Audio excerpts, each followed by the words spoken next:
مرشد طریقت جان نشین تاجدار گولڑا شہریار تصوف پیر سید غلام محی الدین گیلانی حضرت بابوجی رحمۃ اللہ علیہ منبع رشد و ہدایت سراپا شفقت و محبت مرشد طریقت حضرت خواجہ سید غلام محی الدین گیلانی گولڑوی المعروف بابوجی سرکار رحمۃ اللہ علیہ اپنے والد گرامی حضرت سیدنا پیر میر علی شاہ رحمۃ اللہ علیہ کے فضائل و خصائل کی ہو بہو تصویر و تمثیل تھے۔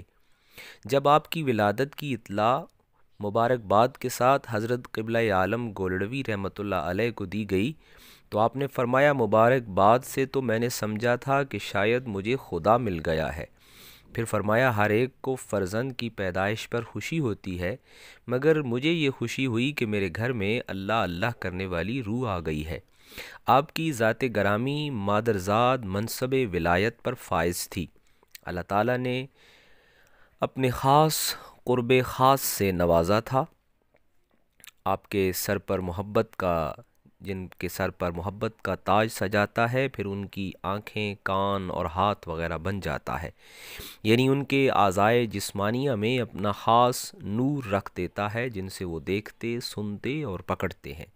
رسول اللہ صلی اللہ علیہ وآلہ وسلم کا ارشاد گرامی ہے، مومن کی فراست سے ڈرو کیونکہ وہ اللہ کے نور سے دیکھتا ہے۔ سیدنا بابوجی رحمۃ اللہ علیہ کو دیگر کمالات کے علاوہ فراست ایمانی سے بھرپور نوازا گیا تھا۔ آپ اسے مختلف اشیاء میں نظر فرماتے اور اہم روحانی امور کا مشاہدہ فرماتے۔ اس کی تفصیل میں جانے سے پہلے آپ کی فراست کے بارے میں جلیل القدر اولیاء اللہ کے اقوال پیش خدمت ہیں۔ اولیاء اللہ کے اقوال پیش خدمت ہیں۔ امام قشیری رحمۃ اللہ علیہ فرماتے ہیں کہ یہ فراست ایمان کی قوت کے ساتھ ہوتی ہے۔ ہر وہ شخص جو ایمان میں زیادہ قوی ہوگا، فراست میں بہت تیز ہوگا۔ حضرت ابو سعید خراز علیہ رحمہ فرماتے ہیں، جو شخص نور فراست سے دیکھتا ہے وہ نور حق کے ساتھ دیکھتا ہے، اور اس کا علمی مواد بغیر سہو و غفلت کے حق سے ہی ہوتا ہے، بلکہ وہ اللہ کا حکم ہوتا ہے جو بندہ کی زبان پر جاری ہوتا ہے۔ حضرت ابو عمران واسطی رحمۃ اللہ علیہ فرماتے ہیں، بے شک فراست انوار کی وہ بلندیاں ہیں جو دلوں میں چمکتی ہیں، اور وہ تمکین معرفت ہے جو غیوب میں پوشیدہ رازوں کو ایک غیب سے دوسرے غیب تک اٹھا لے جاتی ہے، حتیٰ کہ وہ اشیاء کا مشاہدہ بائیں حیثیت کرتا ہے کہ حق سبحانہ و تعالی اس کو ان کا مشاہدہ کرائے۔ اہل علم کے ان گراں قدر اقوال کے بعد جب ہم سیدنا بابوجی رحمۃ اللہ علیہ کی فراست اور باریک بینی کا مطالعہ کرتے ہیں تو اسلاف کے نظریہ ہمہ کی عکاسی ہوتی ہے۔ آپ کے تذکار میں آپ کو ریلوے انجن سے خصوصی شغف تھا۔ حاجی مصباح الدین نقشبندی دہلوی اپنے مقالہ میں لکھتے ہیں، زمانہ طفولیت سے آپ کو ریلوے انجن سے خصوصی شغف ہے۔ اس زمانے میں انجن ڈرائیور عموماً انگریز ہوا کرتے تھے، جو آپ کی خوش اخلاقی اور معصومیت کی وجہ سے آپ سے بے حد مانوس ہو گئے تھے۔ ان ڈرائیوروں نے آپ کا شوق پورا کرنے کے لیے آپ کو انجن چلانا تک سکھا دیا تھا۔ یہ شوق اس قدر بڑا کہ اکثر راتیں گورڑا اسٹیشن پر گزار دیتے، خالی اوقات میں گھر پر بھی اس کھیل کی طرف مائل رہتے، یہاں تک کہ اپنی بیٹھک کی چھت پر ریلوے سگنل کی طرح کا ایک سگنل آویزاں کرا دیا۔ جب کوئی گاڑی رات کے وقت گورڑا اسٹیشن سے گزرتی تو آپ کے جاننے والے ڈرائیور انجن کی سیٹی بجا دیتے، جس کی آواز سن کر آپ سگنل ڈاؤن کر دیا کرتے تھے۔ سیٹی کی آواز سے آپ کا درد مند دل متاثر ہوتا اور رقت طاری ہو جاتی۔ اسی وجہ سے شب بیداری کی عادت بھی ہو گئی۔ جناب شاہ عبد الولی گوالیاری نے ایک ماڈل انجن پیش کیا جس میں کوئلے کی بجائے مٹھائی اور پانی کی بجائے شربت بھرا تھا۔ آپ بہت محظوظ ہوئے۔ انجن سے اس دلچسپی کی وجہ سے حضرت قبلہ عالم رحمۃ اللہ علیہ نے آپ کو بابوجی کا لقب عطا فرمایا۔ ایک مرتبہ کسی بے تکلف دوست نے کہا کہ کیا کالے کلوٹے پر آپ کا دل آیا ہے، اور کیسی بھونڈی چیز کو آپ نے اپنا محبوب بنایا ہے؟ جواب میں حضرت بابوجی علیہ رحمہ نے فرمایا، مجھے اس کی 4 ادائیں بہت پسند ہیں۔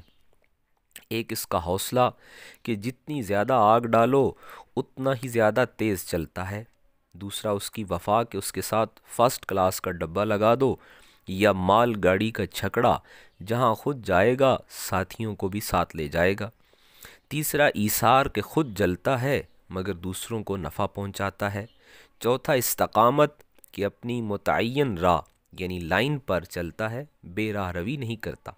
سبحان اللہ، کتنی بلند نگاہ اور فراست ہے کہ ریلوے انجن کی وہ خوبیاں بیان فرمائیں جو یقیناً بنانے والے کاریگر، گاڑی چلانے والے ڈرائیور اور پوری دنیا میں ریل میں سفر کرنے والے اعلیٰ تعلیم یافتہ سائنسدانوں کو بھی نہ معلوم ہو سکیں۔ یقیناً جو لوگ اللہ کے بن جاتے ہیں انہیں یہ کمال بصیرت و فراست عطا کیے جاتے ہیں۔ سلف صالحین میں ایسی بلند ترین ہستیاں جن میں شیخ اکبر ابن عربی اور مولانا جلال الدین رومی رحمۃ اللہ علیہ خاص طور پر قابل ذکر ہیں۔ حضرت بابو جی رحمۃ اللہ علیہ بیک وقت عالم و فاضل، بلند پایا قاری قرآن ہونے کے باوجود عارف کی حیثیت سے معروف تھے۔ کلام کی پختگی اور ندرت تخیل میں رومی، جامی اور سعدی علیہ رامہ کی صدائے باز گشت معلوم ہوتی۔ آپ ہمیشہ خاموش مزاج اور نام و نمود سے دور رہے، خودی تعالی سے بیگانہ، تسلیم و رضا، صبر و استقلال کے پیکر تھے۔ آپ کی تعلیمات مشائخ چشت کا عملی نمونہ ہیں۔ آپ ہر وقت باوضو یاد الہی اور معمولات سلسلہ چشتیہ میں مشغول و مصروف رہتے۔ سخاوت اور دریا دلی افراد خاندان غوثیہ کا شیوا ہے، اس لیے آپ بھی یتیموں، فقراء، مساکین اور دوستوں کی امداد و اعانت رازدارانہ اور خفیہ طریقوں سے کرتے۔ تحریک ختم نبوت سے تعلق اور عقیدہ ختم نبوت کا تحفظ آپ کو ورثے میں ملا تھا۔ آپ ہمیشہ تحفظ ختم نبوت کا نام لینے اور کام کرنے والوں سے بڑی محبت فرماتے اور ان پر خصوصی توجہ اور مالی تعاون بھی کرتے تھے۔ آپ اولیاء مستورین میں سے تھے، حت الوسع خود کو مخلوق سے مخفی رکھتے۔ 2 جمادی الثانی 1394 ہجری بمطابق 22 جون 1974 عیسوی کو مرکز عقیدت ذوالمجد والکرام حضرت بابو جی رحمۃ اللہ علیہ دار البقاء میں منتقل ہو گئے۔